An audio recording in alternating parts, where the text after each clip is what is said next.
Hi, my name's Amy. I'm on staff at St Thomas Crooks and also part of the leadership team for the St Thomas Crooks College and the Worship Central Academy. I just want to share a little bit of my journey over the last 18 months or so as a worship leader and someone who did form and was a worship intern at St Thomas Crooks last year. My journey to coming to a place of doing form was quite an elongated process. I really wanted to be in London.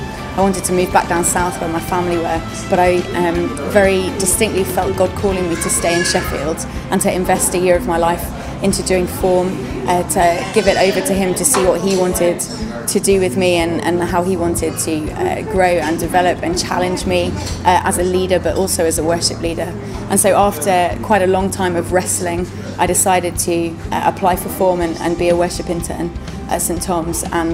And the last year has just been the most incredible year of learning and of growing, of opening my heart and my life up to God to allow Him to use me, to change me, to transform me. And I think the greatest thing that I learned over that year was what it was to be a worshipper, what it really was to have the heart of a worshipper, and not just to be a worship leader, someone that stands up at the front and strums a few chords and leads a few songs, but actually someone who lives out that everyday lifestyle of worship, that living sacrifice of worship, as it were. And so I think that's the biggest thing that I learned over the course of doing form. And I had some amazing input and amazing investment from the leaders in the church and from the worship leaders and worship pastors in the church who really helped me to grow in skill and also character as well. But I think that the greatest thing I learned was about living out that daily offering of worship to God as part of my everyday life.